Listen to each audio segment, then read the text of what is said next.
There's a lot of nonsense in video games these days, but one of the biggest problems that's been plaguing the industry for decades is the oldest one in the book, that one being greed. It's no surprise that the games industry is being held hostage by people who frankly couldn't care less about the well-being of their own employees for the most part. One of these companies that are quickly making a name for themselves as becoming actual real-life supervillains is Krafton or Krafton, however you say it, I really don't care. But they're a South Korean game publisher that owns quite a few franchises already, stuff like PlayerUnknown Battlegrounds, the Callisto Protocol, and of course the subjects of this video, Subnautica as well as Last Epoch. Subnautica is a survival game where you delve into the ocean below to face its terrors. The game freaks me out honestly, but that's mostly because I do not like deep water. Just looking at the gameplay of this game kind of freaks me out, I'm not gonna lie. And the other game, like I said, is Last Epoch. Think of this game, in case you don't know what it is, as a Diablo or Path of Exile-like game. A loot-based action RPG that had humble beginnings, but now everything has gone upside down. Let me catch you out quickly before I get you into the newer things. Long story short, Subnautica's founder sold the company to Krafton for hundreds of millions of dollars. This was seen as a big win, because the creators would then get massive paychecks for all their lives' works, as well as the developers who worked on those games as well. However, Krafton then swindled the creators and the developers and claimed that the game was taking too long and that these creators specifically, who are these guys by the way. Firstly, we have Charlie Cleveland, as you can see here, as well as Max McGuire, which is this guy is on screen here too, and Ted Gill, which is this dude here. So these three guys were the founders and creators of Subnautica. Anyways, Krafton decided to nefariously move behind their backs, and then fire these guys from their own studio because they apparently broke their contracts and didn't deliver what they promised. But the real reason why Krafton did this was because they wanted to own Subnautica while also not having to pay these developers their millions of dollars in bonuses after selling the company. They just wanted to take over Subnautica and its development studio Unknown Worlds without having to really honor their side of the agreement, and it's really scummy. It was shady, and obviously since then these three guys have banded together to sue Krafton because what they did was unlawful allegedly, and now it's a massive mess. Also, if you want more content, consider subscribing and all of that, thank you, but now there's been some new updates, starting with this story here from Kotaku. It turns out the creators of Subnautica have discovered that not only has Krafton lied, but they were actually using AI like ChatGPT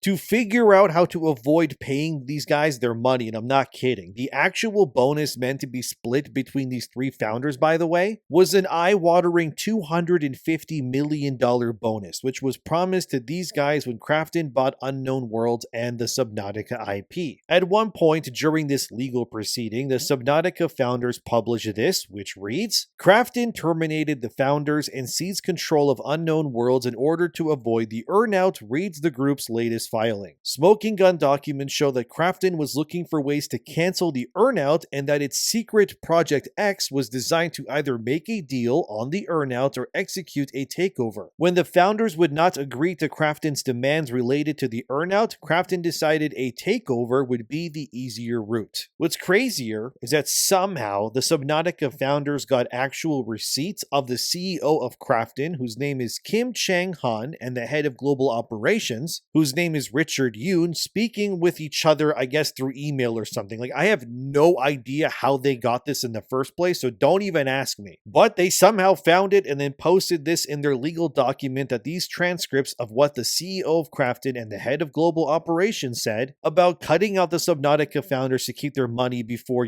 firing them and all of that. Here's what it says. So it starts with the head of global ops saying this: I had a phone call a little while ago. This time they're asking for $75 million for themselves and $40 million for the team members. They say they won't do it unless we negotiate the packages of the teams together. The bucket for the team members we are thinking of at present is $10 million.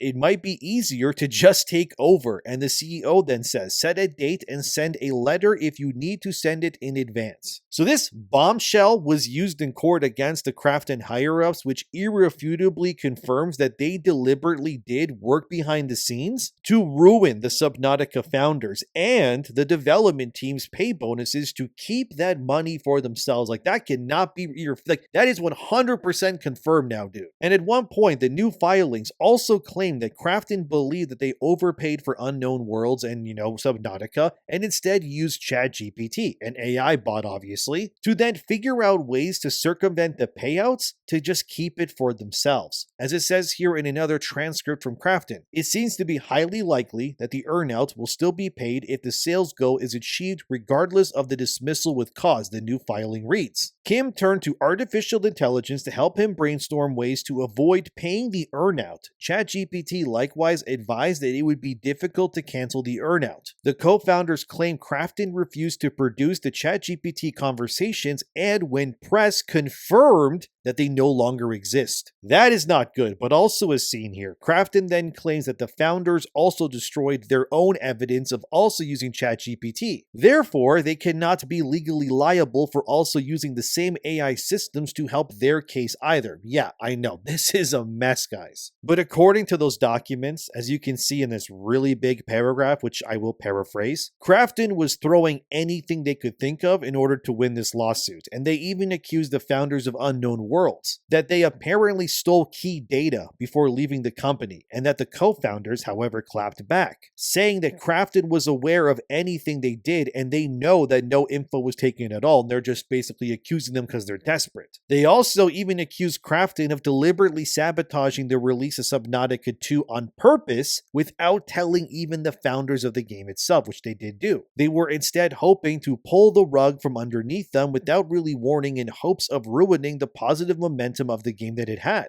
in order to just really delay Subnautica on purpose so that it would miss its 2025 release date that it was originally planned for, just so that they could justify firing these guys, keeping all that money, and then releasing the game in 2026, mere months later, as a game meant for purchase, which would then allow Krafton to keep everything and benefit from all the sales as well, which is, yeah, that's real. But Subnautica's founders also pushed back and then said this: Krafton's own internal reports captured the damage. Employees cited a significant lack of trust in Krafton, frustration that support for Subnautica 2 had been pulled in the weeks before launch, and fear that anyone who pushed back could be fired, the filing reads. The open, transparent culture that defined Unknown Worlds and fueled its open development success gave way to silence and unease. Krafton claimed the reason why they went down this route was because they refused to allow a similar situation to happen with another game they owned called Kerbal Space Program 2. Basically, Krafton knew if they fumbled Subnautica like they did with Kerbal in the past, the damage would be irreversible. So Krafton, while unwilling to pay the founders, would still at least pay the developers to improve the morale and trust, but honestly, they're probably only doing that to save face, if I'm being real. But Krafton didn't really stop there. They said a lot more, as it reads here. We were forced to make a change when the former leaders showed little interest in the development of Subnautica 2, which has always been our top priority, it said in a statement to Kotaku. Now, this trial comes down to plaintiffs asking to be restored to jobs they were not doing, said they had no interest in doing, and had previously declined requests that they come back and do those jobs. There's more, Krafton said, but I'll paraphrase it because it's a really big word salad. But basically, Krafton claims the reason why they did all of this in the first place was because they apparently care about you guys, the players, yeah. So they want to give you the best experience possible, and they believe that by delaying the game, that was their intended response. But frankly, and probably you guys too, I don't really buy that one bit. The fact that they got ousted by their own people, again, somehow, because let's be real, how else would the Subnautica guys somehow have actual transcripts of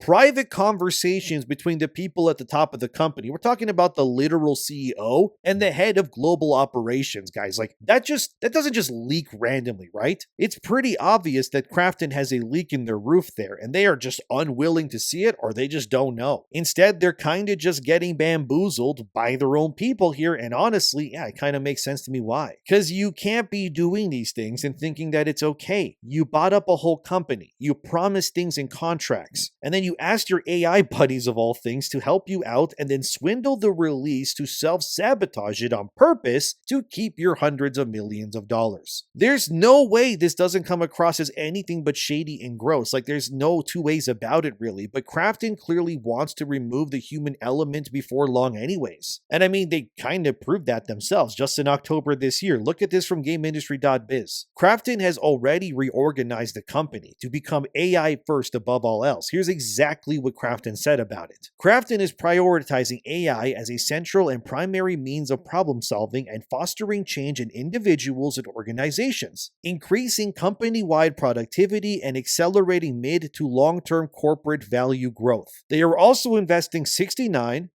million into a new cluster of GPUs to help with future planning the company and for what they call sophisticated reasoning. They're also going to spend another $20.8 million to retrain their current workforce to use these AI tools in the future. So this is all being done because Krafton essentially wants to slim itself down like an Instagram model getting ready to go to Dubai so they can make more money pretty much. Why pay people more, or I guess hire more developers, when you can just steal the money promised to other founders and then use that same money to now turn your workforce into digital lemmings that will develop, rationalize, and find new ways to screw over other people, I guess. And if your developers are AI, they don't need you don't have to pay them overtime. They don't need to rest. They can work 24/7 every single day, man. It's pretty bleak, I'm going to be honest. But I don't know, man. This all just kind of comes across as just really gross to me. But let's also pivot for a second, though, because this is not just about Subnautica. Let's talk about another game. This time, it's Last Epoch. So like I said at the beginning of the video, Epoch is like a Diablo sort of game, all right? You know the kind. Spam your attacks, you blow up the hordes, you put cool stuff on your guys, that sort of game. Anyway, the thing about Last Epoch was that it was originally kickstarted a while back in 2018. Here's that Kickstarter so you can see it, by the way. It's a game pitched as an action RPG with endless replayability. Wow. Very nice, except this was before Krafton bought up the studio and IP like they did with Subnautica. You see, Last Epoch was developed by 11th Hour Games, and prior to all of this, the game was beloved by its fans, because it was exactly what 11th Hour envisioned, a fun, endlessly replayable action RPG meant to satisfy fans of Diablo or Path of Exile. Surely, none of this could go wrong, right? Well, in July 2025, Krafton would come in and actually just buy up everything. They now own 100% of the shares too. They bought it all for $96 million, and now 11th Hour and Last Epoch were completely and totally owned by Krafton. Of course, like usual, Krafton ensured the fans nothing would change in the future. Last Epoch would stay as it always was because it was working clearly. Well then, what's the problem? Well, the thing is that when Last Epoch was originally conceived and kickstarted by fans, by the way, the developers promised that there would never be any paid DLC that would be considered pay to win in a sense. Sure, yes, the game has cosmetics that's been there since day one, like